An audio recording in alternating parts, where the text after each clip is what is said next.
kan, knowledge is not power, knowledge is potential power. Jadi dikasih knowledge terus sama si Lucy, itu cuma potential power, it's not power. Itu nggak akan bikin jadi duit buat teman-teman kalau tidak di-practice. Jadi krisis ini bukan bikin kita jadi nyungsep, tapi justru kita harus grow.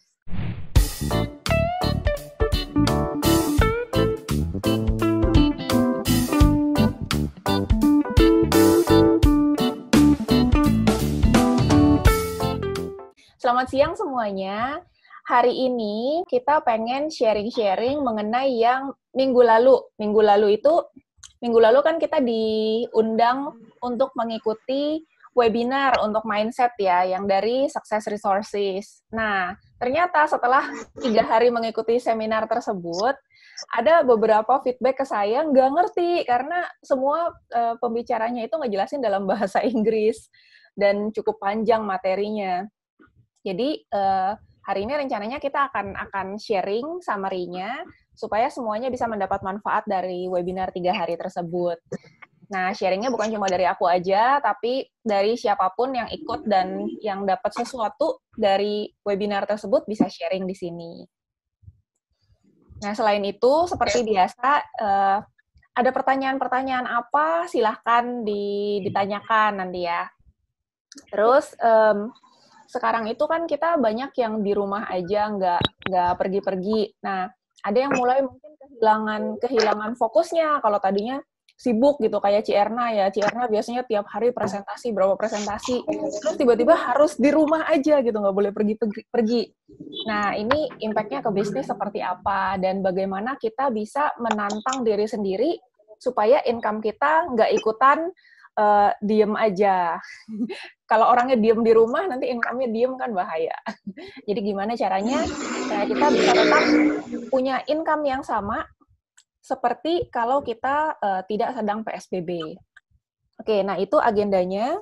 Si Mindset Webinar sendiri yang menyelenggarakan itu adalah Success Resources dari Singapura. Dan biasanya mereka kalau bikin event-event itu kan mahal banget ya.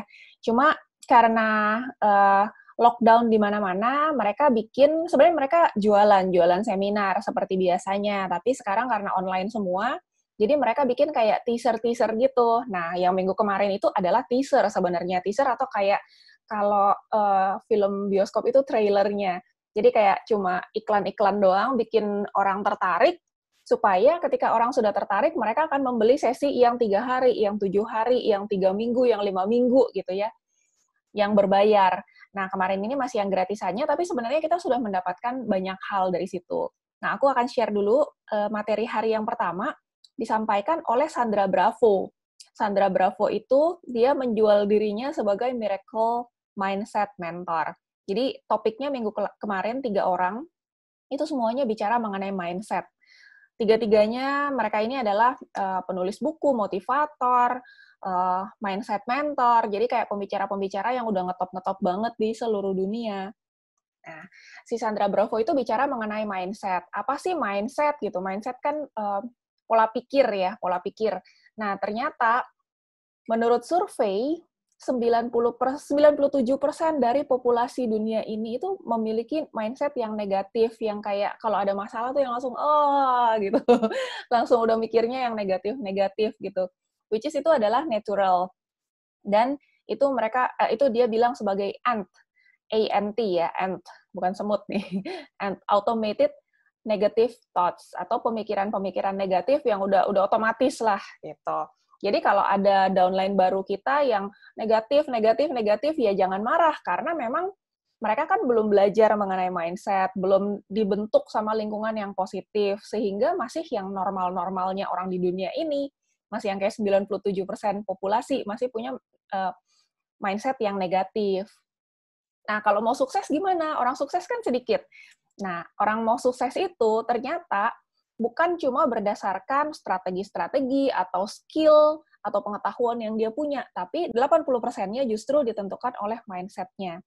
80% mindset, baru sisanya 20% doang berdasarkan strategi atau skill yang dia punya. Gitu. Jadi, kalau kita lihat bahwa mindset coach itu dibayarnya jauh lebih tinggi tuh daripada trainer-trainer skill.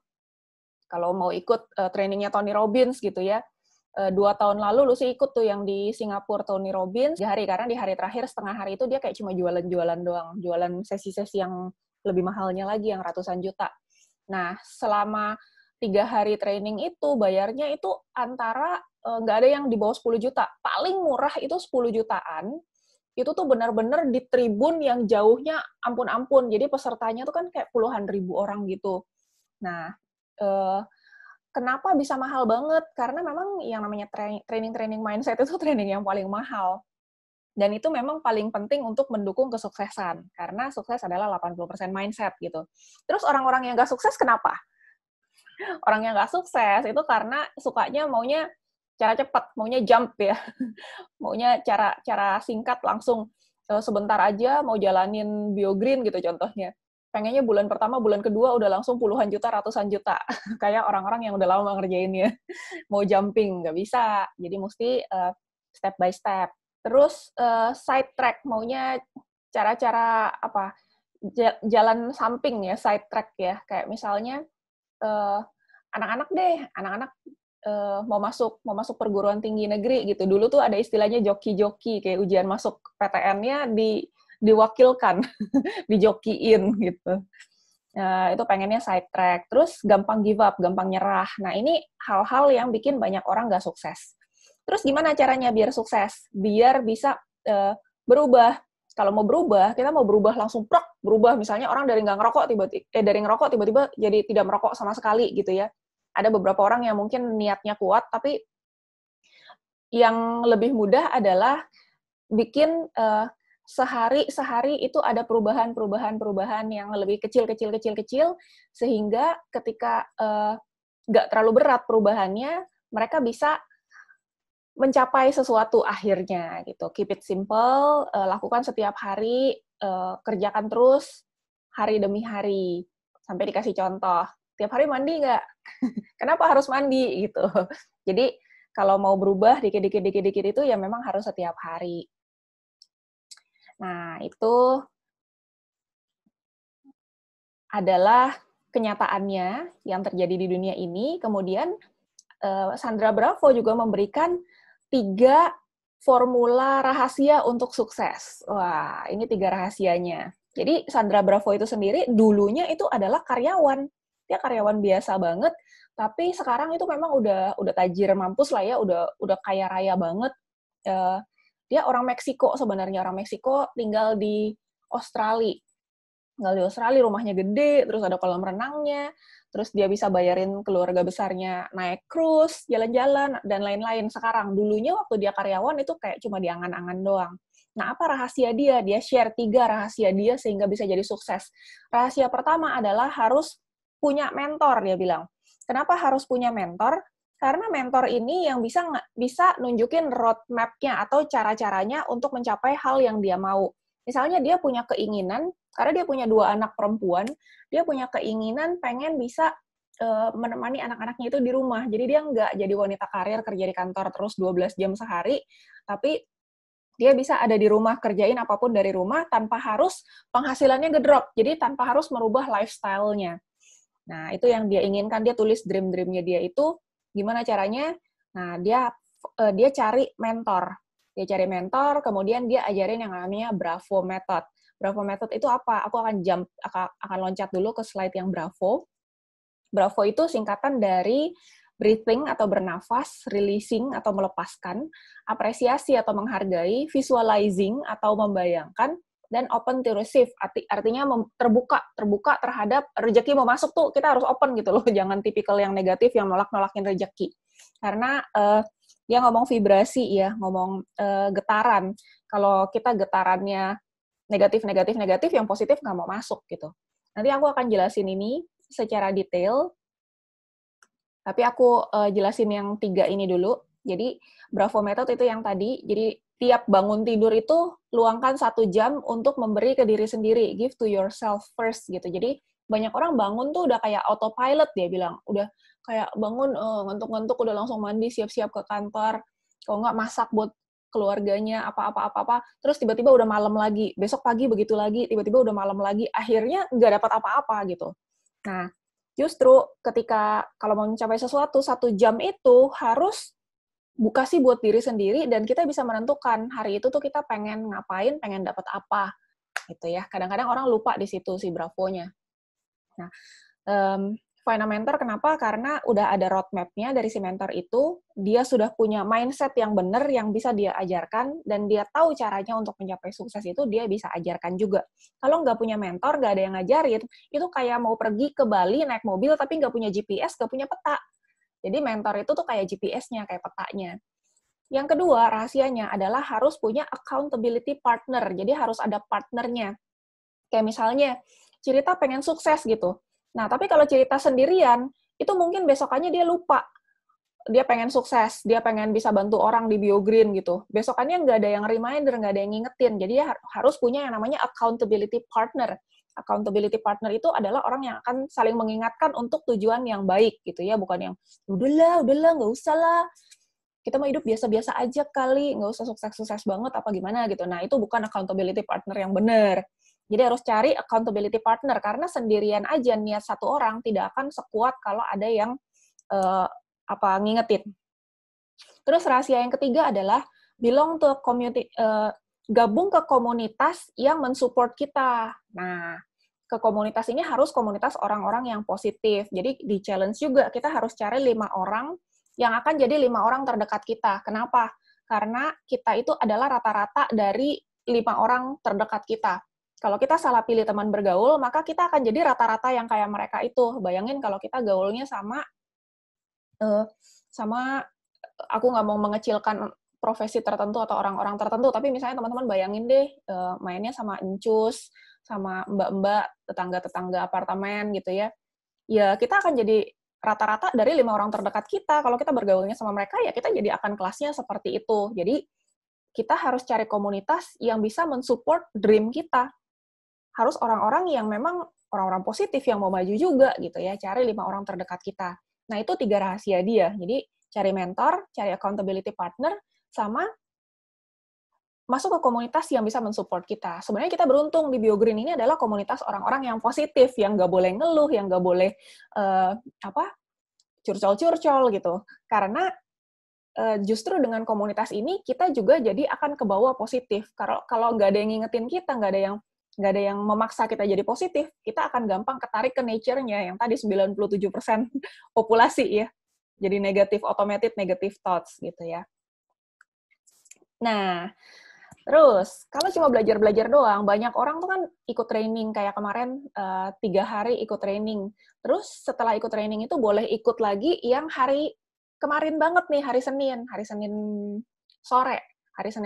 Jadi ada sesi lagi 2 jam dari Sandra Bravo lagi. Nah itu dia tanya, siapa yang udah kerjain PR-nya? Kan udah seminggu. Nah itu ya seperti biasa ya, memang banyak yang ikut-ikut training rajin, tapi belum tentu mengerjakan. Nah, di sini dia menandaskan lagi praktis, karena kalau kita cuma ngedengerin doang, pasif doang, kita sebentar juga akan lupa apa yang udah kita pelajari. Gitu. Jadi mesti dipraktekin. Apa bedanya knowledge sama wisdom? Nah, knowledge itu kan pengetahuan ya. Banyak orang bilang, oh saya tahu kok, gue udah pernah denger, gue udah pernah ikut trainingnya, apa segala macam, udah tahu gitu. Tapi apakah knowledge itu power? Bukan, knowledge bukan power. Nah ini di hari kedua sebenarnya lebih ditandaskan lagi sama Robin Banks. Robin Banks bilang knowledge is not power, knowledge is potential power. Kita punya pengetahuan terhadap sesuatu aja, kayak misalnya kita punya teman kan yang sekolah bisnis gitu. Apakah dia jadi pebisnis? Belum tentu, karena dia cuma punya knowledge, tapi nggak dijadikan power buat dia. Knowledge itu kayak cuma potential power. Kalau dia gunakan knowledge-nya, gunakan pengetahuannya, baru itu bisa jadi power buat dia. Jadi knowledge aja nggak akan guna-guna banget.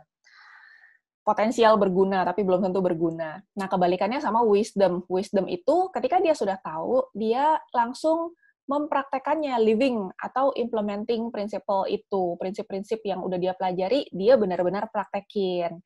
Nah, kenapa aku bikin hijau? Supaya dipilih. Yang hijau kan bagus ya. Lampu hijau, jalan terus.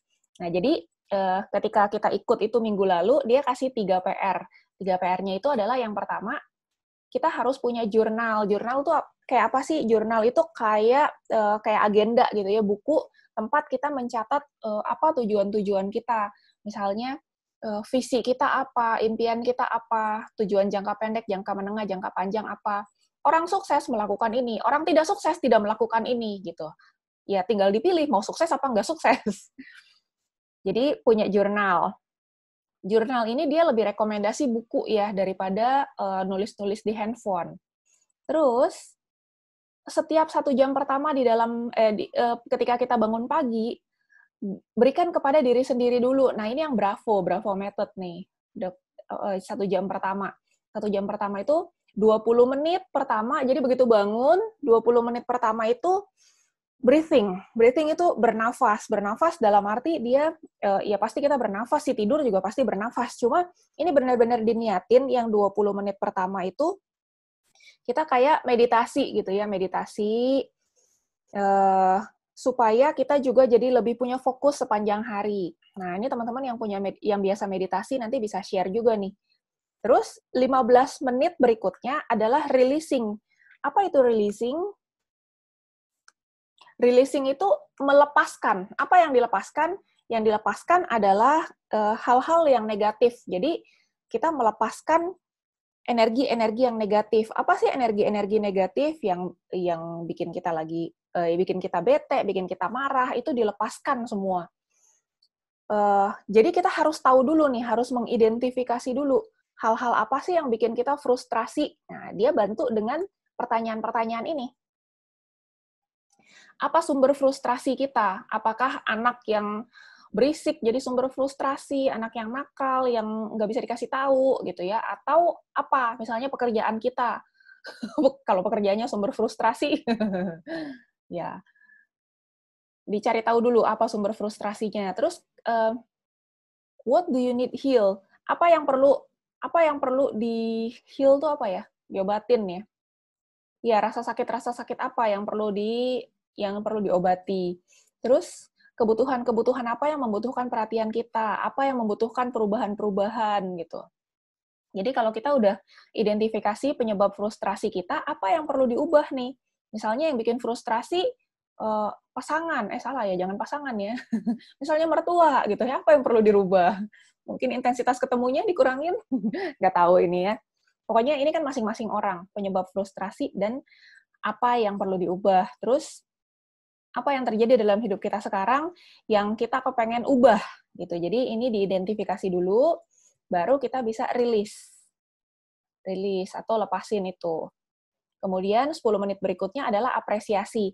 Apresiasi itu kayak perasaan bersyukur. Kita tuh bersyukur nggak sih? Nah, kalau ini aku emang agak memaksakan diri untuk berlatih. Jadi setiap hari itu harus, mungkin teman-teman pernah dengar yang grateful challenge ya. Jadi setiap hari itu kita harus mengucapkan kita bersyukur untuk apa gitu. Jadi kayak kemarin aku ngomong nih sama si Alvin. Aku bilang, kita bersyukur ya, kita tuh bisa ngerasain rasa. Jadi aku sariawan sebenarnya. Sariawan. Tapi kita tuh masih bisa merasakan, bisa men-taste makanan. Meskipun makannya susah, tapi makanannya itu enak, ada rasanya, kita masih bisa merasakan gitu.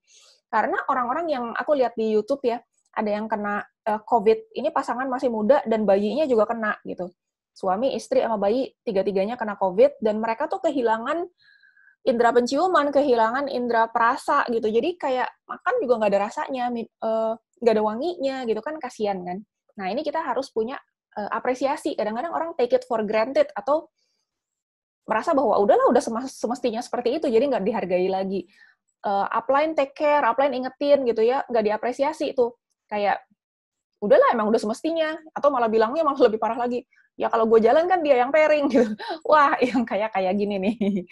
Jadi tidak ada apresiasi ya. Nah di situ kita diingatkan 10 menit, kita apresiasi, kita bersyukur untuk hal-hal apa.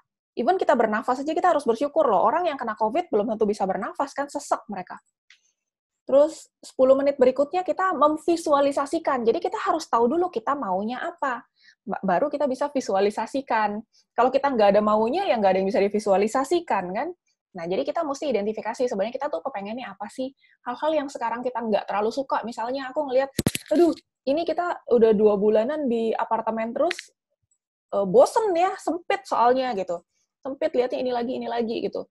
Jadi kepengennya apa? Oh, kepengennya itu apartemen yang lebih gede, yang tempat yang lebih lega, yang bisa begini, bisa begitu, bisa begini, bisa begitu gitu kan, itu masing-masing orang maunya apa, itu yang divisualisasikan 10 menit gitu ya. 5 menit terakhir adalah open to receive. Jadi dia nunjukin open to receive tuh kayak buka tangannya, dia bilang, universe, I'm ready to receive gitu, kayak terbuka, siap menerima rejeki. Bayangin kalau orang negatif kan nggak gitu, nggak akan open to receive ya. Akan yang, oh, hidup gue kan begini, begitu, sedih, susah, apa segala macam. Nah ini kebalikannya, makanya dia bisa berubah banget hidupnya hanya dalam waktu couple of years ya, hanya dalam waktu beberapa tahun aja, itu benar-benar berubah banget hidupnya dari yang karyawan biasa banget, jadi yang bener-bener tajir mampus gitu. Nah inilah bedanya orang-orang yang ikut seminar-seminar dan mempraktekkan dibandingkan dengan orang-orang yang tidak mau belajar, tidak ikut seminar, atau ikut tapi tidak mempraktekkan gitu. Nah, jadi dia sudah nunjukin cara dia berhasil dengan itu tadi ya, dengan Bravo method itu, give yourself a journal, first hour in the morning itu Bravo method, give to yourself, dan yang ketiga adalah post-it party. Jadi kadang-kadang kalau kita melakukan sesuatu kayak terlalu serius, semua jurnal, mungkin akan bosan. Jadi dia ajarin bikin post-it party. Nah, ini Lucy juga udah bikin nih post-it party ya, kayak digambar di sini. Atau kelihatan nih langsung di belakang. Nah, post-it itu. Post-it ini, itu hal-hal yang kita pengen capai. Ini dalam bentuk yang simple-simple aja. Jadi kayak ini yang tiga post-it putih itu visi ya, visi Lucy nomor 1, nomor 2, nomor 3 apa. Nah, kalau yang love ini, yang love, yang kuning di kiri, yang pink di kanan, biru di kanan, ini punya downline. Aku cantumin juga punya downline di situ, supaya aku juga bisa lihat tiap hari dan bisa remind mereka. Nah, terus yang kecil-kecil ini yang kayak daun-daun, itu adalah goal-goal aku yang lebih kecil-kecil, yang pengen, yang buat bulanan-bulanan, gitu. Terus yang bebek kuning ini lebih kayak ke kesehatan gitu, kita kepengennya apa. Jadi aku bikin target juga di situ, dalam sehari itu harus ada olahraga tertentu yang repeat-nya, repetisinya 100 kali gitu. Jadi kalau push up ya 100 kali push up-nya, kalau squat ya 100 kali squat-nya gitu. Nah ini kan masing-masing orang bisa beda-beda, tapi kalau kita bikin post-it party seperti ini akan jadi jauh lebih fun, dan kita jalaninya juga jauh lebih happy gitu. Nah ini yang jadi assignment atau PR. Jadi buat peserta itu PR-nya 3 ya. Bikin jurnal. Kalau Lucy kebetulan jurnalnya di laptop, tapi teman-teman jangan dipaksakan diikutin, karena Lucy memang setiap hari lamanya itu di laptop. Lamanya bener-bener lebih dari 10 jam sehari itu di laptop, jadi jurnalnya juga di laptop. Nah ini teman-teman pasti udah pernah lihat lah ya. Minggu lalu aku juga ada tunjukin juga deh kayaknya. Minggu pertama, nah jadi kita udah ngerencanain, yang paling penting ini adalah goal, weekly goal ya. Pengen achieve apa, pengen belajar apa, pengen achieve sesuatu lah gitu ya. Nah ini tiap hari di track record nih. Jadi benar-benar ditulis. Pengen tidur 10 jam, 10 jam, 7 jam sehari gitu, benar nggak? Tidur aku tuh yang hijau warnanya. Benar nih, 7 jam, ada yang kelebihan tuh ya, 8 jam, 7 jam, ada yang cuma 5 jam, dibalas besoknya 12 jam. Ini 7 jam lagi, nah ini ada yang terpisah, tapi tetap, artinya sehari itu tetap tercapai lah 7 jam gitu. Terus kerjaan, pengen posting apa yang biru-biru tuh, bener dikerjain, sehari itu birunya tuh ya ada sekian jam.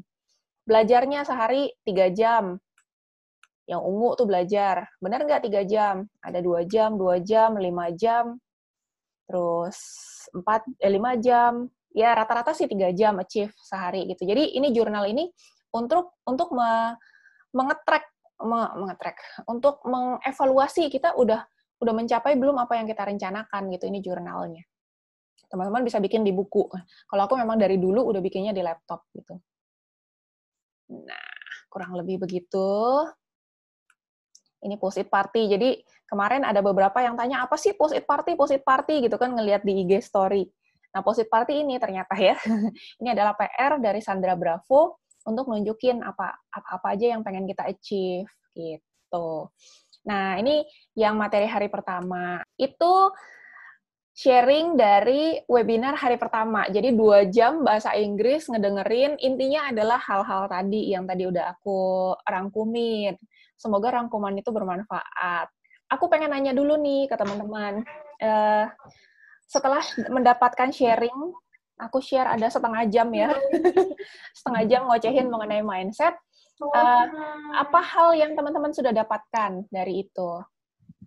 Ritmenya nggak bisa, ritmenya Ci Jacinta pegang bolpen nih, jadi nyatet ya tadi ya. ayo main dong. Boleh di-share Ci Jacinta dapatnya apa? Apa yang udah dicatat? Semua dicatat loh. Iya, apa aja tuh? Apa aja yang mau dikerjain apa? Itu ya, Bravo method itu. Itu kayaknya perlu mulai diterapkan. Yes, terus? Ya, intinya untuk perbaikan diri ya. Apa yang jadi sadar yang masih kurang-kurang apa ya, supaya lebih baik gitu. Oke. Ci Erna mungkin ada yang mau ditambahin? Ci Erna juga ikut kan ya yang Sandra Bravo ya? Ikut. Ini aku udah berusaha sih yang aku sering itu adalah visualizing sih, Luz. Ya. Terus kemarin aku dengar lagi, memang kekuatan visualize itu sangat kuat gitu, sampai yang Sandranya aja bisa ke Australia dan sebagainya, kan dari London ya, kalau nggak salah ya. Dari London ya. Dari Meksiko sebenarnya dia. Orang Meksiko dia. Enggak, dia bilang dia ketemu suaminya di London atau di mana gitu. Oh iya, betul. Benar ya? Betul. Terus akhirnya dia bisa kuatin itu terus seperti itu. Akhirnya bisa seperti sekarang. Ya itu, aku terus berusaha visualize gitu ya. Memang kan yang divisualize kan banyak banget. Jadi memang ya nggak semua kan butuh waktu ya. Cuman yang perlu aku ini harus kayak breathing, releasing gitu ya, itu harus diperbanyak sih memang. Kan ya semuanya kan numpuk di sini ya, jadi kadang nggak ada releasing gitu loh, semuanya numpuk seperti itu. Iya. Itu jadi yang perlu diperbanyak ya. Kalau Bravo-nya nggak ada R, jadinya apa? Bavo dong. Nggak ada releasing. Ya harus dirilis ya, maksudnya biar kita jadi ada tempat untuk open to receive kan, seperti itu ya kan. Kalau kepenuhan betul. Ini juga penuh kan jadinya, betul nggak?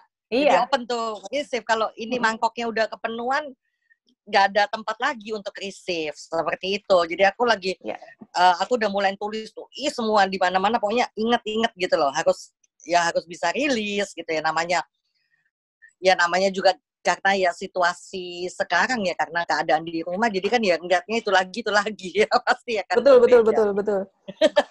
Dan memang itu poinnya yang Sandra Bravo bilang, itu memang harus dikosongin dulu, dikeluarin dulu yang negatif supaya positif bisa masuk. Soalnya kalau negatifnya tetap di dalam, positifnya nggak bisa masuk, udah penuh. Gitu. Iya, makanya kan aku bilang ini ada kaitannya. Makanya ada kaitannya, karena kita bisa rilis, bisa receive gitu loh. Nah kalau ini kan semua karena tiap ini juga maksudnya keadaan juga mempengaruhi sih, Luz, kan itu lagi, jadi numpuk terus seperti itu. Iya. Jadi itu yang saya pelajarin sih, yang aku pelajarin. Ya. Kalau find a mentor Bravo method udah ada. Tuh sih. Ya. 1, 2 ada. Belong to community. Nah, ini community-nya cuma lewat WA aja. Iya, sementara memang kita WA sama Zoom aja, Ci. Jangan dulu visit-visit. Iya, memang berusaha. Kadang memang ya kita harus membuat diri kita kuat sendiri ya. Mau gini, mentor juga nggak bisa apa-apa kalau kita nggak mau berubah, betul kan, Luz? Gitu loh. Harus ada kekuatan dari kita untuk berubah, gitu loh. Untuk menjadi lebih baik.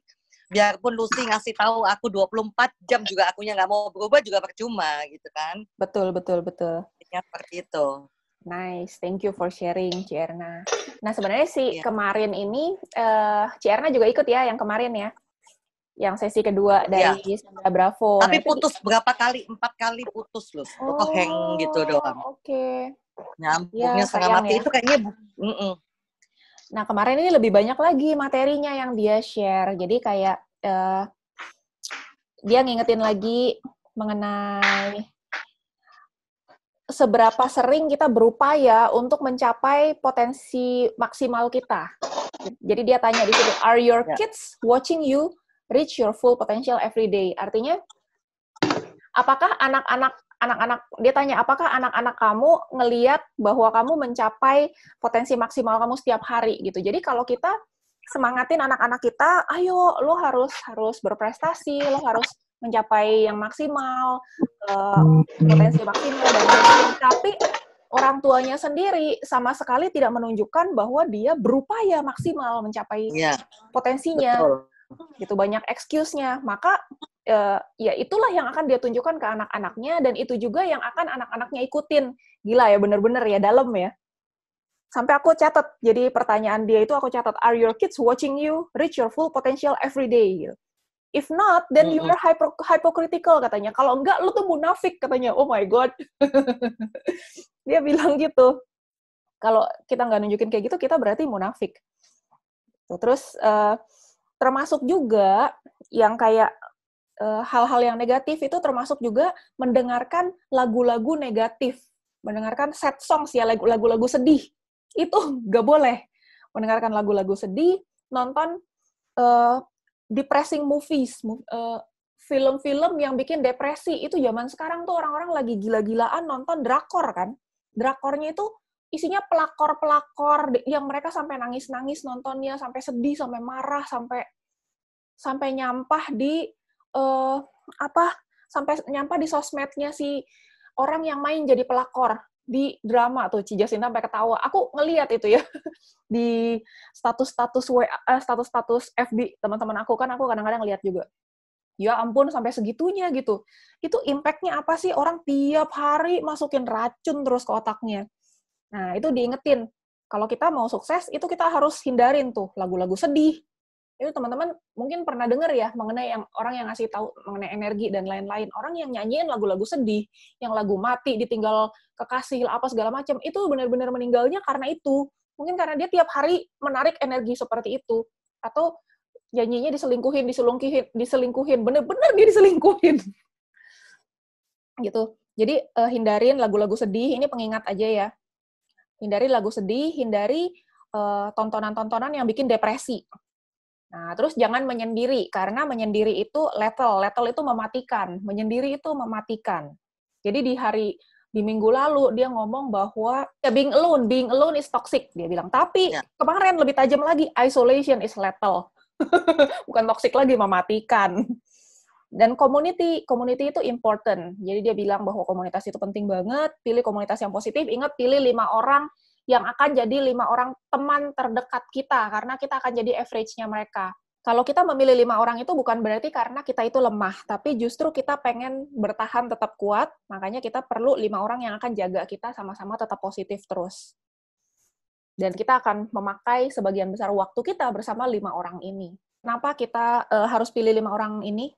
Karena pertama, kita adalah average atau rata-rata dari 5 orang ini, dan kedua, karena tidak ada sesuatu pun yang layak dicapai yang bisa dilakukan sendirian. Jadi, almost nothing worth accomplishing can be done alone. Nggak ada hal besar yang kita bisa capai kalau cuma sendirian. Jadi, harus bareng-bareng. Ketika kita mengerjakan assignment ini, kita harus share apa aja yang udah kita pelajari, gitu ya. Kalau nggak impact nanti ke orang lain ya.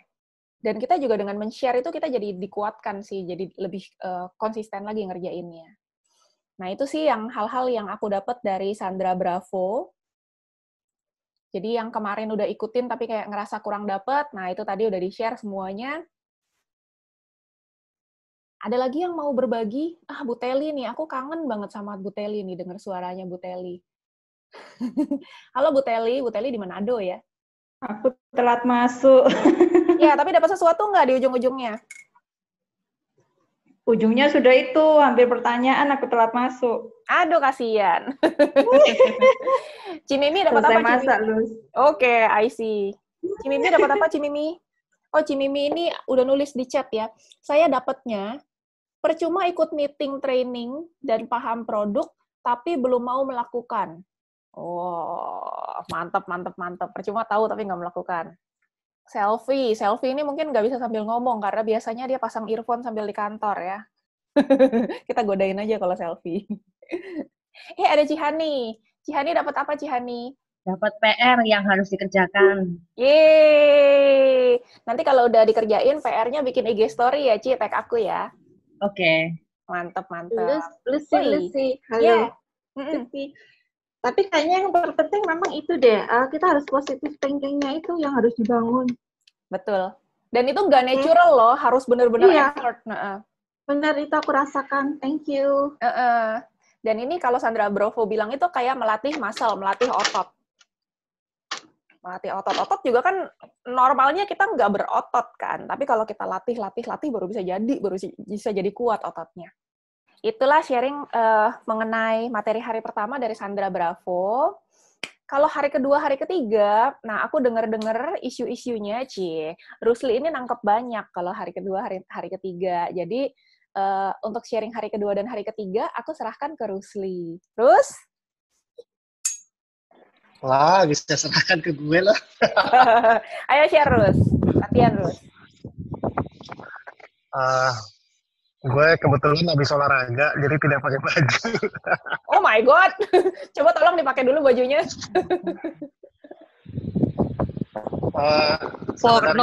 Porno, Rusli. Iya nih, kasihan yang puasa nih. Enggak, jangan merasa. Tidak ada tujuan itu. Jadi sebenarnya dari yang hari kedua dan ketiga itu, memang gue juga sendiri orang suka mindset yang maksudnya banyak harus kita pelajari. Kalau dari versi gue, pikiran positif itu penting, tapi lebih penting akarnya sih.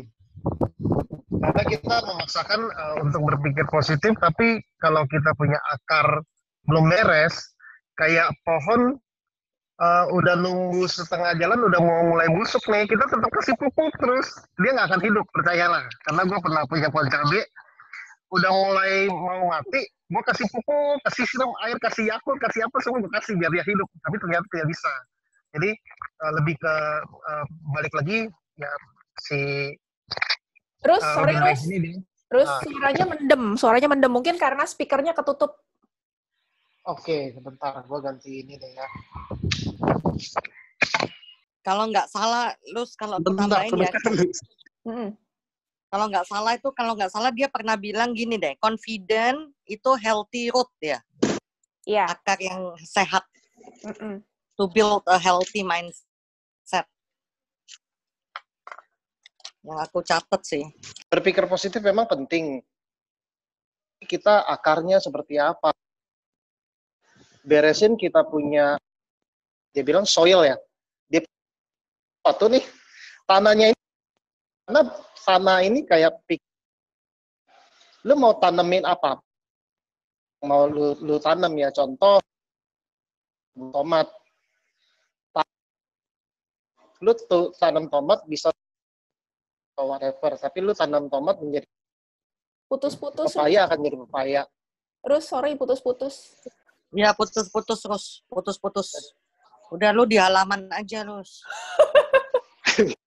Ini positif sangat bagus, tapi balik lagi kita harus beresin apa yang ada dalam. Karena pikiran kita, cara kita, sikap kita, sama kita punya ini akan mempengaruhi. Memang dulu juga udah pernah itu nggak bisa merubah orang lain, kita di luar itu baik itu adalah diri sendiri. Nah, ternyata kita bisa create sesuai dengan semua itu ternyata kita. Jadi kita bisa melakukan sebenarnya, cuman gimana istilahnya. Terus sorry, gue dapet chat. Ini benar-benar suaranya putus-putus banget, jadi nggak ketangkep your sentences. Jadi pada nggak ngerti, karena suaranya putus-putus banget. Sembari menunggu Rusli kembali, yang dia kayaknya sinyalnya menghilang entah kemana, aku juga punya beberapa catatan dari Robin Banks. Jadi lucu banget ini Robin Banks. Dia memperkenalkan diri. Dulu dia pernah kenalan sama orang katanya. Nah, begitu dia shake hand, ditanya namanya siapa? Robin Banks gitu. Nah, orangnya bilang, what? Ditanya, Robin Banks? Nah, itu langsung pada ngakak semua. Karena sebenarnya Robin itu bisa dipisahkan, Rob in. Jadi kayak pencuri di bank. Jadi, lu pencuri di bank. Gitu, jadi... Robin Banks. Iya, Robin Banks. Nah, Robin Banks. Nah, dia ini orangnya tadinya adalah pemalas untuk baca. Jadi dia orang South Africa. Dia orang Afrika Selatan. Orang Afrika Selatan itu mirip-mirip banget sama tipikalnya orang Indonesia. Nah, aku lupa share video. Jadi Robin Banks ini orang Afrika Selatan. Mirip-mirip banget lah sama orang Indonesia, sama ininya, sama rajinnya. Rajin tanda kutip. Jadi dia juga nggak doyan baca buku, sama kayak mostly orang Indonesia. Nah, dia dikasih buku Mind Power dari John Kehoe. John Kehoe ini penulis buku Mind Power, dia bilang, Robin, baca buku ini cuma bakalan butuh waktu 3-4 jam aja kamu bisa habisin buku ini. Jadi bukunya itu cuma 3-4 jam doang, kelar gitu ya. Cuma dasarnya dia pemalas baca, dia pakai 1 bulan untuk habisin buku itu. Tapi untung selesai juga 1 bulan ya. Coba yang anak-anak Lucy, frontline Lucy yang dikasih tugas baca, kelar nggak tuh sebulan? Nah, terus kenapa bisa 1 bulan? Karena dia berusaha untuk mengaplikasikan apa yang dia baca. Jadi dia baca sepotong, dia terapin. Dia baca sepotong, dia terapin. Apapun yang dia baca, dia ubah attitude dia, sehingga setelah selesai 1 bulan, dia sudah berubah. Nah, ini baru berguna nih ya. Jadi, itu dia kasih istilah conscious evolution. Artinya perubahan yang dengan kesadaran. Dia sengaja sadar memang ingin berubah. Nah, ini mengenai mindset juga, training dari dia, dan topiknya itu adalah navigating the crisis. Jadi, gimana caranya supaya bisa menyelamatkan diri dari krisis. Nah, ini Rusli joining lagi. Semoga dia punya koneksi bagus sekarang. Aku pengen memberi kesempatan sebenarnya buat yang menangkap isi materi untuk bisa share juga. Jadi jangan aku terus yang ngasih materi. Coba ya. Terus gue pindah komputer. Pindah komputer. Lebih bagus. Oke, good. Silakan, Rus. Ya, tapi makin gede nih gambarnya. Sorry ya teman-teman, saya habis olahraga. Nah, jadi mic-nya gerubuk-gerubuk karena berbenturan sama handuk kayaknya. Nah, oke. Sip. Ya, jadi Robin Banks ini memang jujur baru pertama kali ketemu dia dan pertama kali dengar, tapi apa yang dia kasih tahu memang sudah sering ikut dari training dulu dari Reza Anggara lah, dari Kongmo, tapi memang ini perlu diingetin lagi, dan memang sebelum ikut training ini seminggu sebelumnya itu sering mendengar hal ini gitu loh. Jadi memang putus-putus nggak nih sekarang? Enggak ya? Aman ya? Enggak, cuma gerubuk-gerubuk doang. Nggak apa-apa kok, oke. Better daripada putus-putus. Nah, oke. Jadi sebenarnya kan kadang kita maunya orang lain berubah mengikuti apa yang kita mau. Maunya orang lain yang berubah, tapi kita maunya orang lain berubah. Tapi kita ya udahlah, gue ngalah sedikit deh, gue berubah sedikit. Ternyata itu caranya itu tidak bisa seperti itu. Dan sebenarnya keuntungan dari harus kita yang berubah biar dunia lain berubah itu justru lebih bagus. Karena apa? Karena kita pegang kontrol untuk dunia luar ini bisa berubah seperti apa, kita yang pegang kontrol loh. Bukan orang lain yang pegang kontrol. Itu kan very lucky ya. Gimana kalau dunia kita mau berubah harus orang lain di luar yang kontrol. Nah, dan juga saya balik lagi, bukan menyalahkan positive thinking itu jelek, tapi positive thinking itu bagus, tapi balik lagi dasar dari positive thinking ini yang harus dibenerin, dikuatin, which is kita punya basic lah, kita punya pikiran, kita punya feeling, kita punya sikap, kita punya kepercayaan, ini harus diberesin dulu nih. Karena kadang kita belum beres belum beres, belum selesai, belum dibenerin semuanya, tapi kita coba positive thinking terus, malah itu jadinya kadang kalau dari versi saya sendiri ya, tapi bukan orang lain, maksudnya versi saya sendiri, ini kayak bohongin diri sendiri jadinya gitu loh. Nah, dan menariknya adalah memang saya pun pernah coba, oke, gue mau rubah istri gue untuk tidak sering ngomel-ngomel, untuk tidak sering marah-marah, untuk tidak sering menjudge gue, tidak bisa ini, tidak bisa itu, ya dengan bukannya merubah cara pandang dia, tapi merubah gue punya sikap. Gue punya sikap, gue punya cara, gue punya gaya menyikapi apa yang dia mau. Oh iya, contoh, kadang kita gantungin handuk aja bisa ribut. Ya mungkin yang udah merit tahu lah ya. Masalah handuk habis mandi taruh di mana, gantung di mana bisa ribut. Nah, karena gue jujur gue orang yang habis mandi, gue gantungin handuk di tempat handuk. Tapi dia enggak, habis mandi, ganti baju segala mau pergi kerja, udah handuk digeletakin aja dimanapun. Akhirnya gue yang beresin. One day gue coba tegur, akhirnya berantem. Sama juga odol, memang banyak hal simple lah ya, memang itu kenyataan. Odol, ribut. Nah, tapi akhirnya di suatu saat gue mikir, kalau memang dia tidak bisa kita paksa berubah, ya lebih baik ya udah kita yang take action berubah. Which is ya udah kalau dia selesai mandi, ya udah kita kurangi sedikit konfrontasi orang lain, tapi kita rubah kita punya cara. Jadinya kan lebih tidak ribut, tidak marah-marah, tidak, ya semuanya jadi lebih enak gitu loh. Semua lebih enak dan memang ya balik lagi dari kita. Ya bagusnya untungnya kita mau rubah dunia luar itu ya kita yang pegang kendali. Coba kalau kita mau rubah dunia luar harus orang lain, dari orang lain kan susah. Nah ini yang gue dapat, inner world kita ini yang mengontrol, yang bakal mengubah outer world. Memang kondisi kita lihat, oke, di kantor, di kerja, dulu juga pernah kerja, ya kita nggak bisa ngerubah sikap bos kita. Tapi gimana mau bos kita mengakui kita, ya kita kerja yang benar, kita kerja yang rajin, ya kan? Kita tunjukin performance. Sama seperti di sini, di BioGreen. Mau leadernya bisa support kita full, ya kita juga harus mau belajar. Ini nampar diri sendiri sih, Lus. Nah ini makanya ini sangat wake up call untuk di kondisi seperti ini. Dan apalagi paling menarik ini adalah dia cerita waktu si Anthony Robbins mau belajar NASCAR, bawa mobil NASCAR. Terus yang dipelajari itu bukan masalah berapa kencengnya, tapi yang harus dipelajari adalah you need to gain control when you lose control. Lu harus belajar memegang kendali saat lu lepas kendali. Kan agak bingung juga ya, agak lucu ya. Tapi kenyataannya adalah waktu kita lepas kendali, kadang kita fokusnya salah.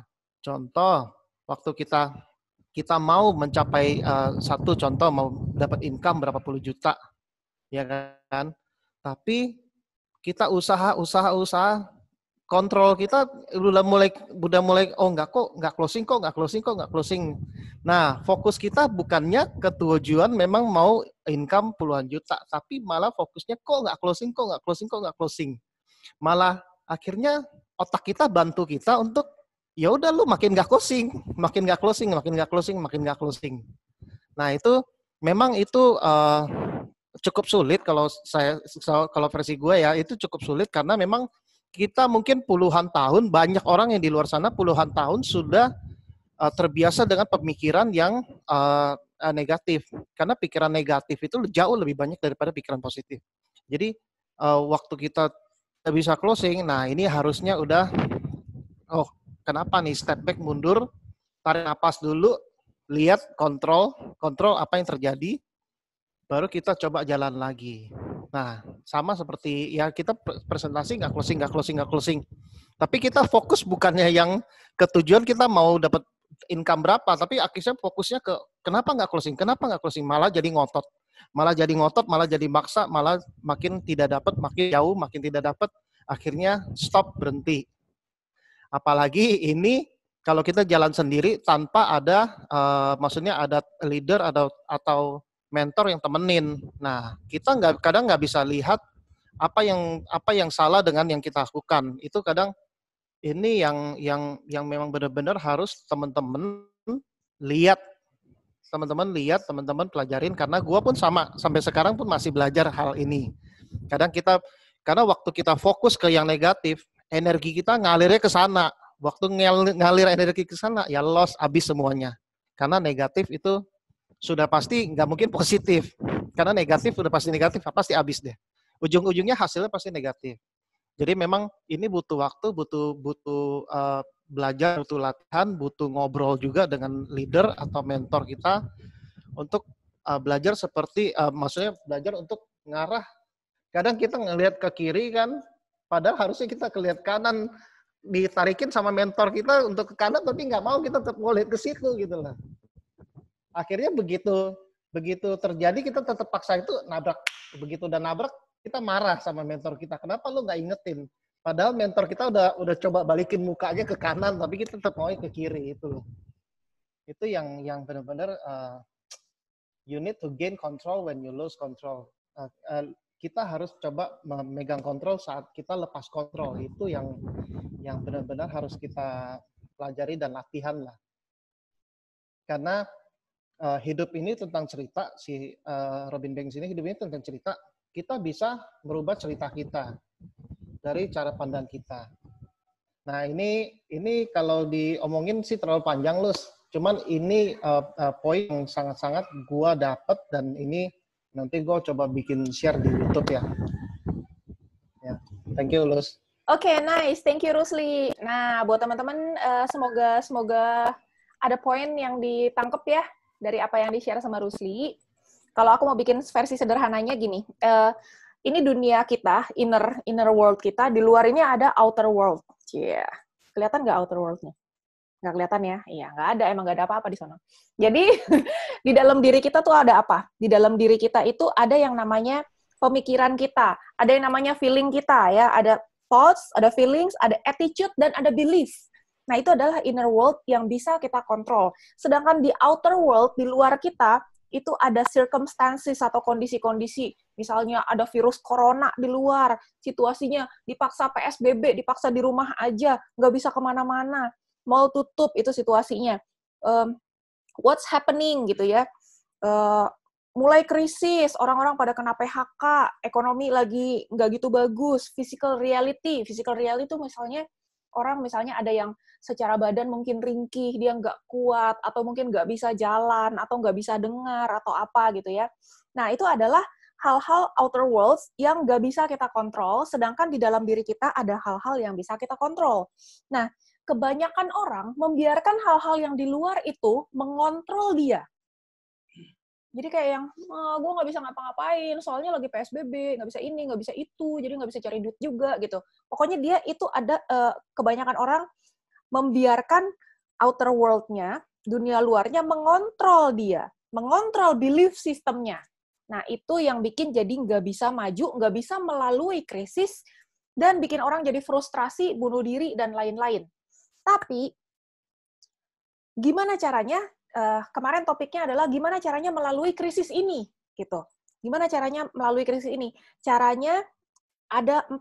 Caranya adalah dengan menguasai pemikiran kita, menguasai perasaan kita, menguasai attitude kita, dan menguasai belief kita. Oke, sekarang step by step-nya. Ada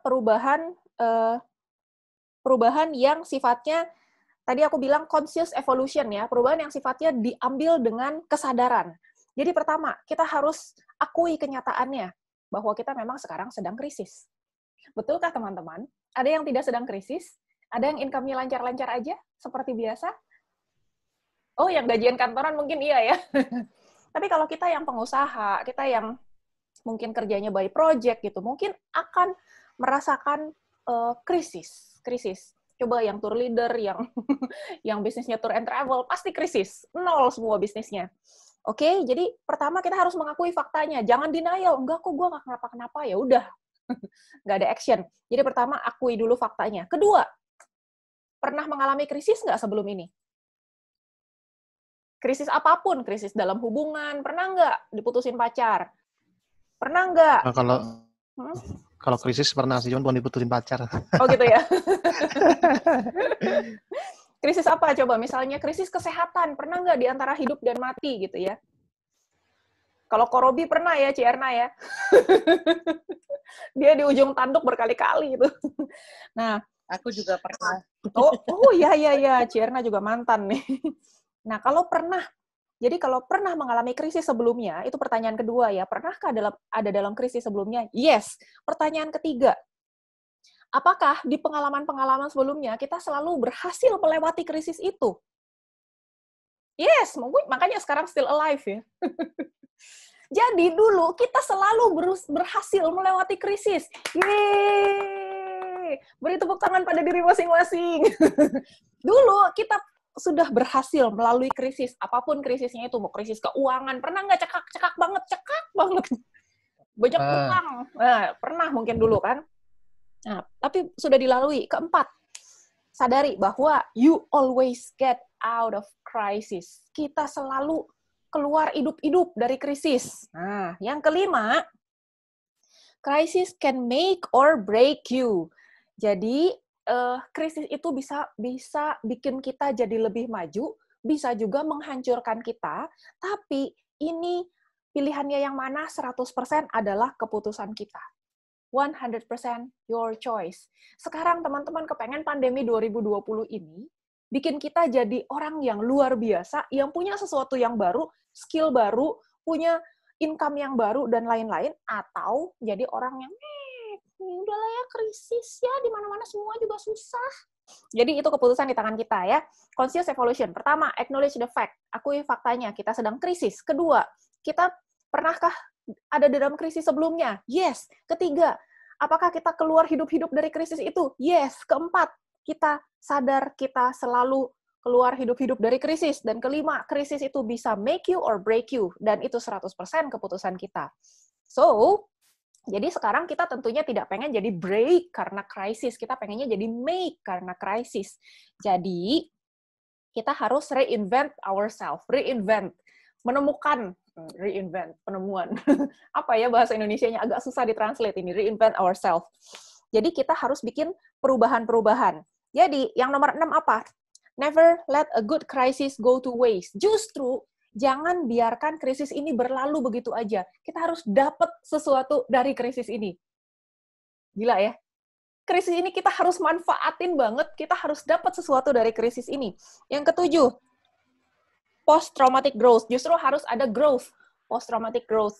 Jadi kayak misalnya orang yang pernah kecelakaan, kemudian dia akhirnya bisa jalan lagi, dia pasti punya semangat yang luar biasa untuk belajar jalan lagi. Beda sama orang yang nggak pernah kecelakaan, nggak pernah kaki patah, terus berjuang belajar jalan lagi kan. Jadi ada post-traumatic growth. Nah, itu yang penting, ada peningkatan. Jadi kita harus justru apa yang bisa bikin kita meningkat selama krisis ini? Ada nggak yang selama 2 bulan ini udah belajar skill baru? Apa skill baru yang dipelajari? Harusnya banyak ya, apalagi yang ikut training ya. Banyak, Lus. Ya, ikut training. Udah diajarin Instagram hacks, udah diajarin optimasi YouTube, udah diajarin, aduh banyak banget itu. Kita tiap Senin kan bikin pertemuan kayak gini ya, hari ini aja nih Selasa nih, kemarin Senin ada apa sih? Oh, hari kemarin tuh harusnya ada webinar tapi nggak connect. Salah jadwal. Harusnya sore.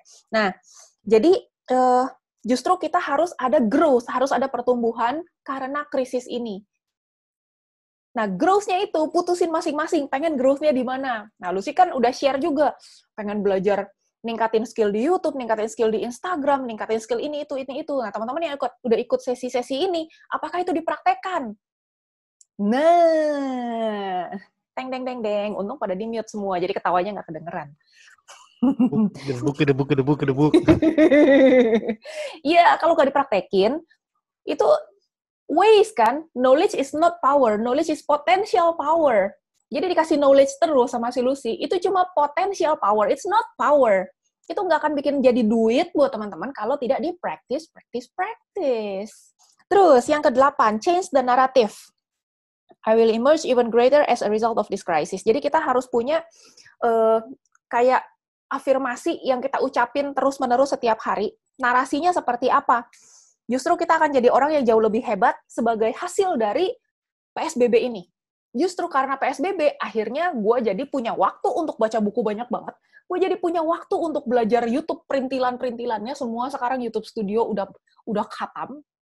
Dan bahkan kalau teman-teman punya ambisi lebih lagi, bisa ditulis juga. Lu sih punya visi itu, lu sih nggak share. Kenapa? Karena kalau orang yang baca dan nggak kenal, mungkin bisa shock gitu. Kayak lu ambisius banget gitu kan. Tapi percaya atau enggak, itu sudah mulai terwujud. Jadi, share nggak ya? Jadi salah satu itu aku pengen jadi expert di digital marketing, di network marketing digital. Salah satu ya, pengen jadi expert. Jadi lu mau ngomongin MLM, banyak orang yang udah sukses di MLM, tapi ngomongin MLM secara online, MLM secara digital, you ask me, in this country. Gitu. Jadi bukan cuma sekedar grup Moluskas doang, tapi mungkin nanti bisa jadi keynote speaker ketika ada pertemuan. Terima kasih jempolnya, Rusli. Bisa jadi keynote speaker, mau itu di New Skin, kayak mau di Junis, kayak mau di mana, kayak gitu. Tapi talking about MLM, ini jago nih. Ini yang aku gaptek udah bisa kasih jempol. Kalau mau ngomongin network marketing secara digital, you ask me gitu ya. Enak. Aku juga pengen bikin bukunya. Pokoknya ada mimpi-mimpi besar seperti itu gitu, dan itu udah ditulis. Terus kayak YouTube juga, itu kan aku pelajari banget dan aku praktekin banget. Sehingga apa? Udah bisa cari duit dari YouTube. Gila nggak? Belum dimonetisasi sama YouTube-nya, tapi udah dibayar sama perusahaan orang untuk ngajarin tim multimedianya ngejelasin mengenai YouTube. Itu kan agak gila, karena tim multimedia itu sekolahnya memang IT, dan dia memang udah bertahun-tahun kerjanya itu doang. kerjanya ngurusin sosmed bla bla bla gitu ya. Tapi dengan selama PSBB ini aku ngelotokin banget ilmunya YouTube, jadinya di-hire untuk ngejelasin mengenai YouTube ke tim multimedia gitu. Agak-agak grogi gimana, tapi ternyata mereka banyak nggak taunya gitu. Nah, thanks to this crisis. Gitu. Jadi itu poinnya yang aku dapat dari si Robin Banks.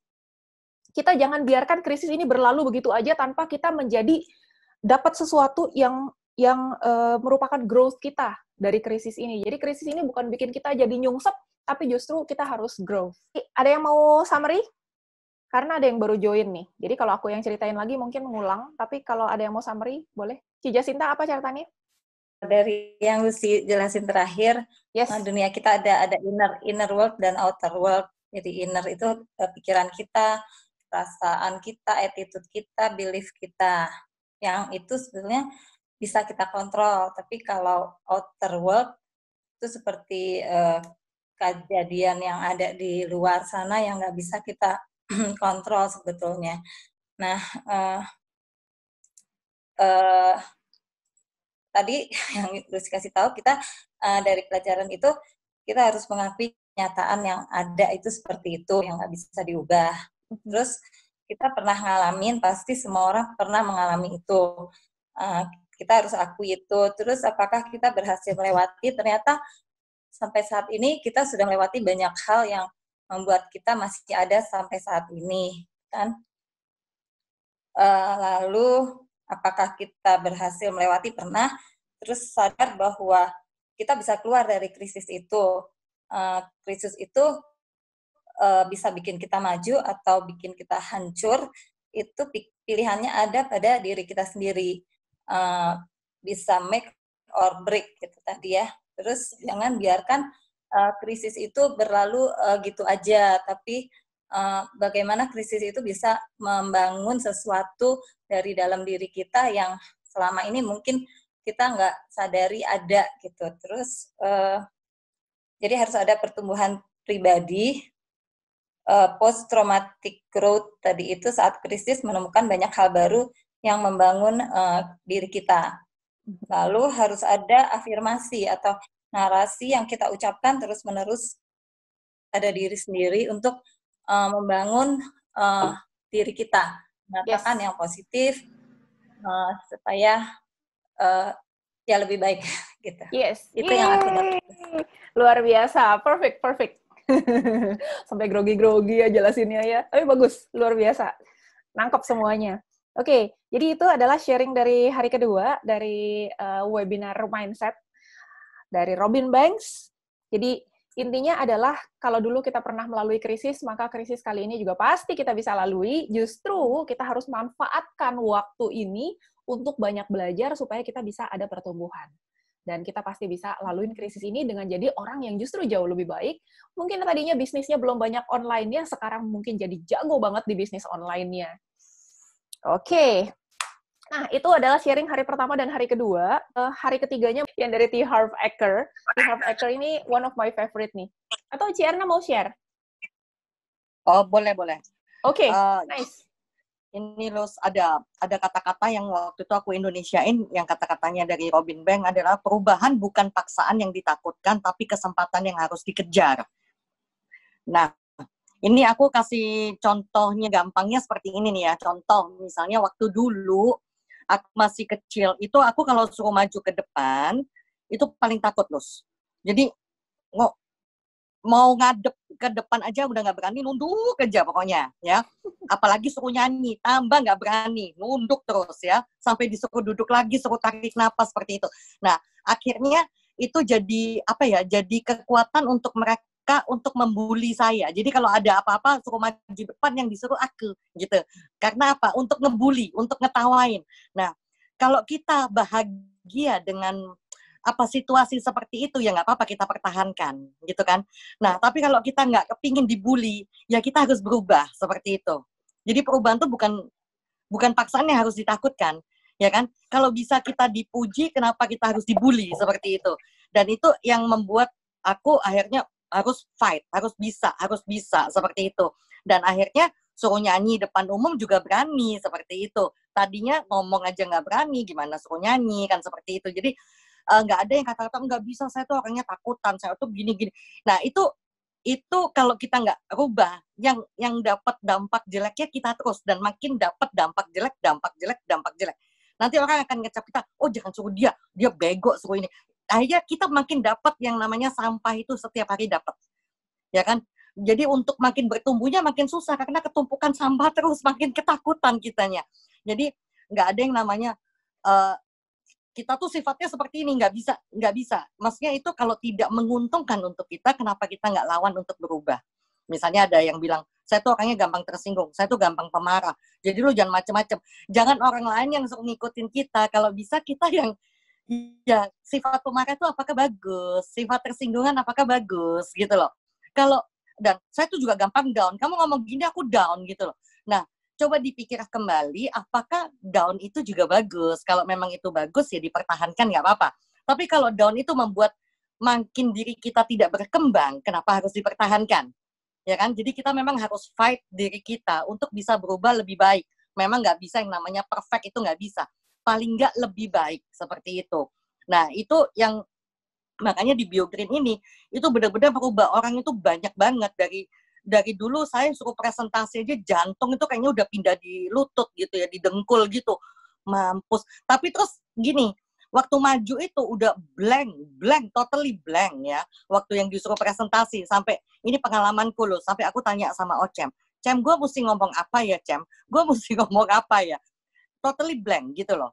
Tapi begitu maju, aku cuma berpikir gini, kalau gue blank, gue makin tertawakan sama orang banyak. Makin di underestimate gitu kan.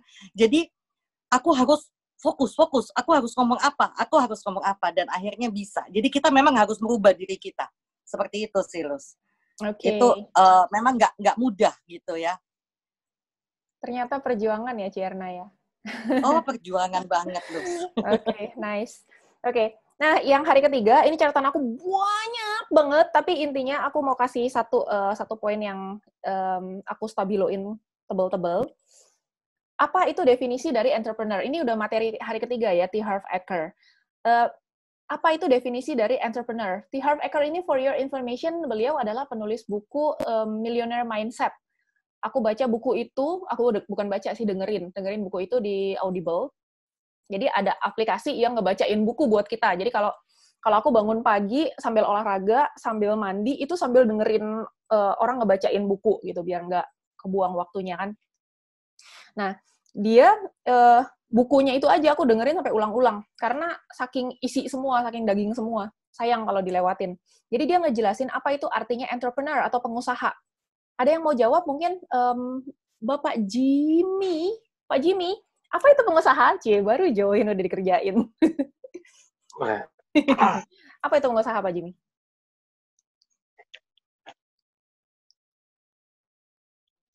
Apa ya?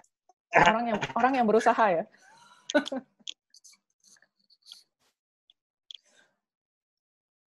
Ya kira-kira begitu ya, Ci. Oke. Entrepreneur itu adalah seseorang yang menyelesaikan masalah buat orang lain dan dia mendapatkan keuntungan dari situ. Jadi, seorang entrepreneur itu harus merupakan seorang problem solver. Harus seseorang yang bisa menyelesaikan masalah, makanya dia dibayar gitu. Contoh, pengusaha apa? Pengusaha restoran, dia menyelesaikan masalah orang nggak punya waktu untuk masak, atau orang kagak bisa masak. Karena dia wanita karir, makanya tiap hari pergi ke kantor, giliran giliran PSBB, nggak bisa masak gitu. Jadi si restoran itu menyelesaikan masalah orang yang tidak bisa masak, atau yang tidak sempat masak. Jadi entrepreneur itu adalah problem solver. So, sekarang kalau kita masing-masing di sini adalah pebisnis BioGreen, pertanyaannya adalah apa masalah yang kita selesaikan, gitu ya? Itu problem solver. Jadi kalau mau dapat, nah itu kan entrepreneur. Entrepreneur kan dapatnya duit ya, dapat profit ya. Kalau mau dapat banyak duit, jangan fokus ke duitnya, tapi fokus ke penyelesaian masalah, ke problem solving-nya untuk orang-orang. Jadi kalau mau dapat banyak duit, carilah banyak masalah untuk diselesaikan. Carilah banyak masalah gitu ya. Kalau kita cari ide bisnis, buntu, nggak dapat idenya kan. Tapi kalau cari masalah banyak nggak? Masalah banyak banget. Paling gampang adalah cari masalah. Lo ada masalah apa? Lo ada masalah apa gitu ya? Kita selesaiin semuanya. Jadilah kita banyak duit. Gitu. Segampang itu untuk jadi pengusaha. Harus cari masalah dan selesaikan masalah itu. Oke? Ini catatan banyak banget, tapi yang aku urak-urak lagi adalah number one key to success is action. Jadi banyak orang cuma sekedar tahu, tapi ada ketakutan lah, ada macam-macam. Number one killernya adalah fear. Takut, kenapa? Takut nggak balik modal. Takut, kenapa? Takut kurang pengalaman. Takut, kenapa? Takut nggak bisa jualan. Takut ini, takut itu, gitu ya. Jadi pembunuh nomor satu adalah ketakutan atau fear, tapi kunci nomor satu untuk sukses adalah action. Harus action. Kalau cuma belajar-belajar doang, kagak di-actionin, maka hasilnya adalah zero. No. Yes. Jadi tadi Pak Jimmy ada yang kelewat satu materi hari kedua, knowledge is not power. Knowledge is not power. Banyak orang merasa kalau orang punya knowledge itu dia udah punya power. No, knowledge is not power. Knowledge is potential power. Doang itu adalah cuma potential power, belum jadi power. Ketika kita sudah action, baru itu adalah kunci suksesnya. Nah, banyak banget, udah nggak usah deh. Itu aja poinnya yang aku pengen share dari mindset webinar. Hari pertama, hari kedua, hari ketiga. Semoga bermanfaat buat teman-teman, diceritain dalam bahasa Indonesia seperti ini, dan lebih mudah ditangkap daripada mendengarkan yang 2 jam pakai bahasa Inggris, yang very blah, blah, blah, blah, blah. Thank you, Luz. Iya, sama-sama. Siapa lagi yang mau ada pertanyaan? Terutama yang baru-baru nih ya, ada pertanyaan apapun, nggak harus mengenai mindset. Pak Jimmy, udah berapa lama Pak Jimmy? Share dikit aja boleh nggak, Bu? Oh, boleh.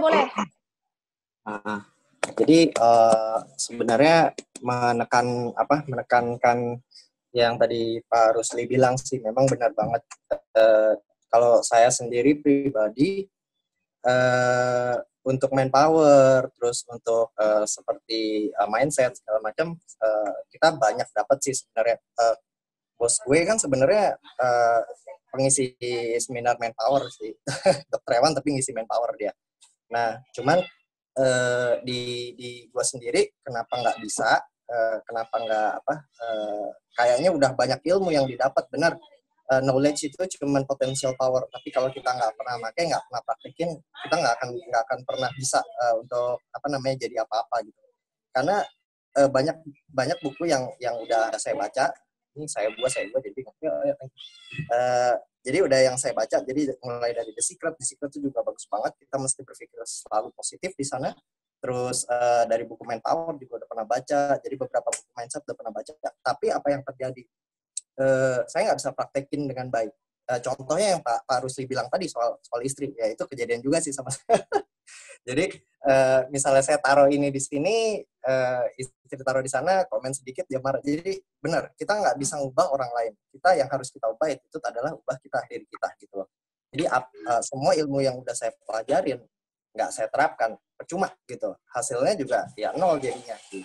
Jadi memang benar banget action itu harus sangat penting untuk dilakukan sehingga semua ilmu yang kita pelajarin itu jadi boleh dibilang bisa diimplementasikan atau dipraktekkan gitu loh, dan hasil nyatanya ada. Nice sharing. Aduh, ternyata masing-masing punya pengalaman pribadi. Dikasih tepuk tangan tuh sama Rusli tuh. Thank you, Pak. Thank you. Saya boleh, Ci? Boleh. Silakan. Nah, ini saya, sepertinya lagi down ya, Ci ya. Soalnya kan udah beberapa kali ini saya dari dulu tuh saya kebanyakan sih main sendiri gitu, Ci. Usaha-usaha sendiri. Kayak semacam dulu pernah jadi agen prudensial, terus ikut yang namanya DBS dulu, kayak multi level gitu. Terus yang paling agak parah dulu saya usaha ATK, Ci. Usaha ATK di WTC Mangga 2. Jadi saya suplainya ke kantor-kantor, Ci. Bukannya perorangan gitu loh, ecer bukan. Jadi saya kayak semi grosir lah gitu loh. Itu nggak setahun gitu, nggak tahu gimana gitu. Kayak udah nggak tahu kenapa pembukaan saya apa gimana gitu.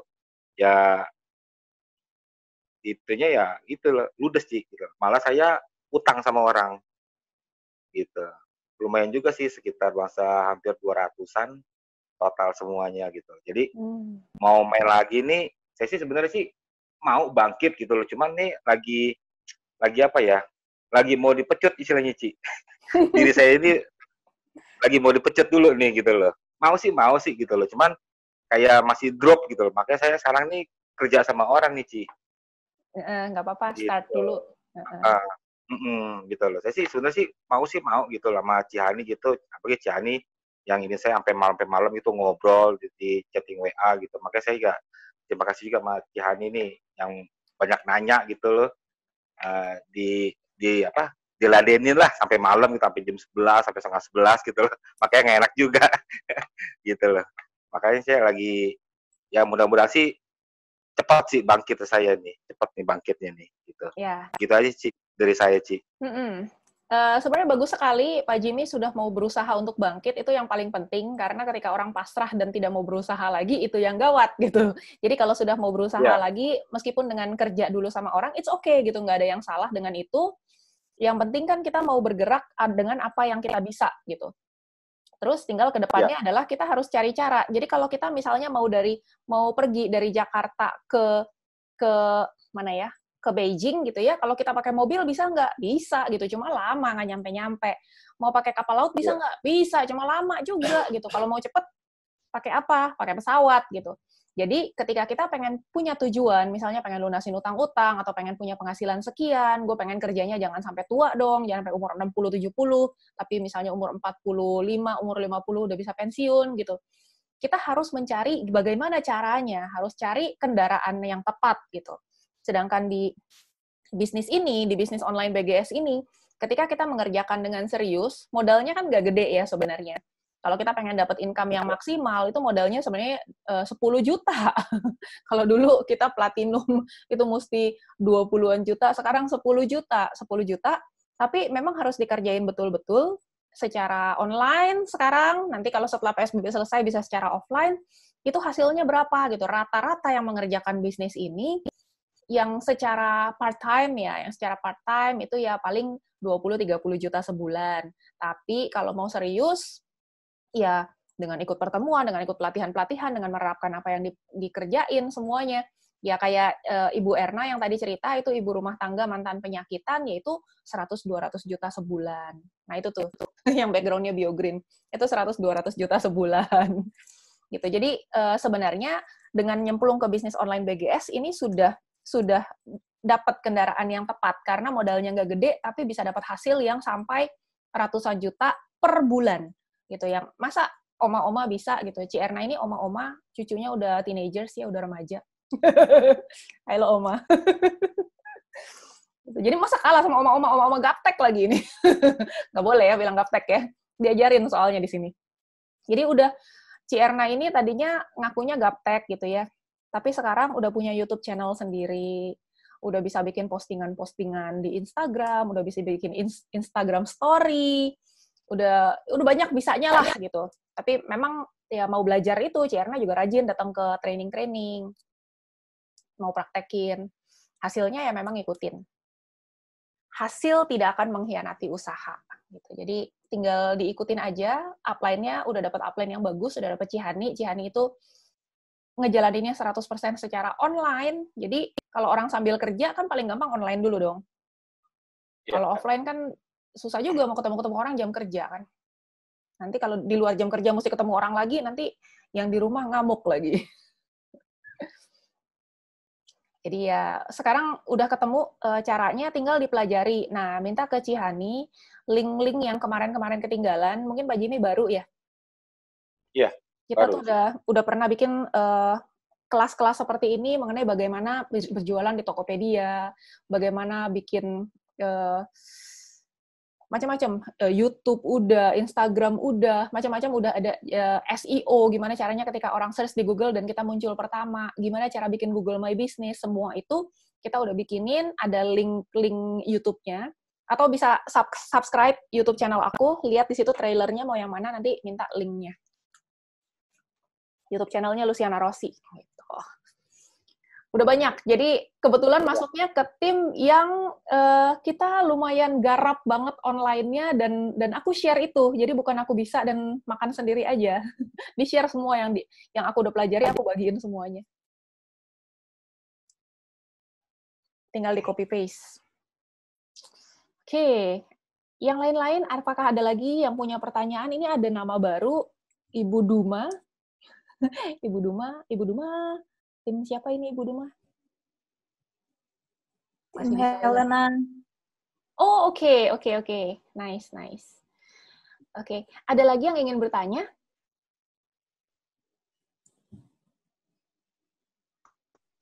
Pak Jimmy nggak usah khawatir, Pak Jimmy. Karena kalau ngomong down, 3 hari yang lalu saya juga down banget.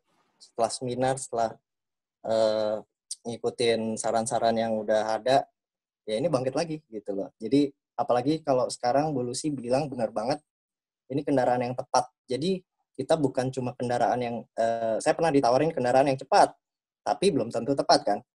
Nah kalau di BioGreen ini sudah pasti kendaraan yang tepat. Jadi nggak usah khawatir Pak. Iya Pak, terima kasih Pak. Dr. Chris ini di Medan, Cihani di Surabaya, Selfie Surabaya, Bu Teli di Manado, ini dari ujung ke ujung. Ci Helena di Sydney, Ci Jacinta di Sentul. Ini tersebar semua ya. Rusli di Bekasi. Rusli planet Bekasi. Oh, planet ya. Pak Jimmy juga di Bekasi, Lus. Oh gitu, di Bekasi. Di Harapan Indah. Oh, ya, itu planet yang satu lagi. Iya. Duma di Bogor, Duma. Ibu Duma di Bogor. Oh, Ibu Duma di Bogor. Oke. Ya, Pak Jamin di Jakarta Selatan. Cirita di Kelapa Gading. Nyebar semua ini. Shirley di Surabaya. Oke, kalau sudah tidak ada pertanyaan lagi, ini benar nih, udah puas nih. Cimimi udah puas, Cimimi biasa banyak pertanyaan. Untuk sementara sih udah oke semua. Udah oke ya, soalnya banyak yang mesti dipraktekin ini.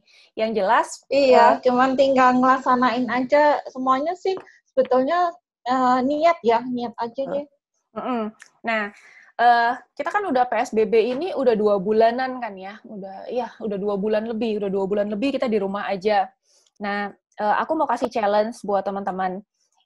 Siapa yang dari hari ini sampai Zoom meeting kita minggu depan bisa punya penghasilan $2.000 dari BioGreen, 2.000 dari BioGreen ya, bukan dari jualan pai susu ya, $2.000 dari BioGreen, boleh gabungan beberapa account. Itu aku kasih challenge, nanti aku kasih hadiah. Cierna udah langsung angkat tangan. 2.000 income. Seminggu ya? Seminggu. Oke. Mulai kapan, Lus? Mulai hari ini. Hari ini, 2.000 tuh net apa gross? Gross. Oke, start tanggal berapa nih sekarang? Tunggu, dicatat. Wah, pakar, Ciarna pakar udah. Dia emang paling suka challenge. Ini siapa juga dikasih Menangnya untuk berapa orang? Pemenangnya semua yang bisa semuanya dapat.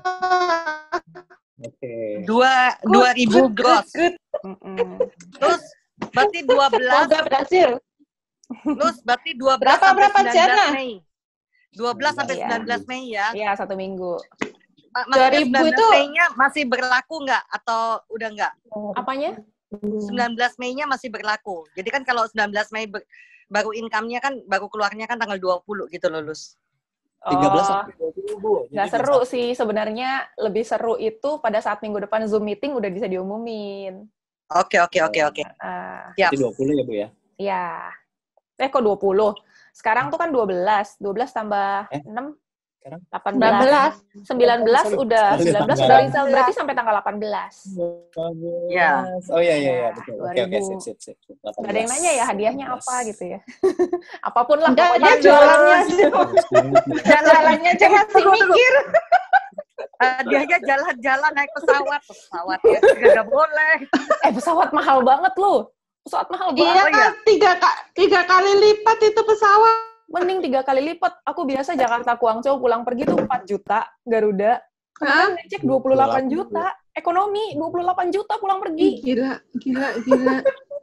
Supaya kita nggak pergi kayaknya, Lus. Buat Juni, bukan buat sekarang kan aku lihat berita kan katanya 1 Juni udah mulai nggak PSBB kan. Ternyata masih segitu harganya. Astaga. Hadiahnya apa ya? Hadiahnya Vikua. Vikua kalau beli cetiau loh. Pak Jimmy tahu nggak Vikua apaan? ASC Plus. Apa ASC Plus itu produk andalannya BioGreen, produk nomor 1 paling laku. Apa ASC Plus? Produk paling mahal juga di BioGreen 1 juta. Soalnya kalau yang lain-lain kan kayak odol apa segala macam kan kayak 100-an ribu ya. Produk paling mahal. Nanti malam Pak Jimmy udah semangat loh mau ikut Semkes. Oh oke, mantap. Harus ikut Pak Jimmy. Ya.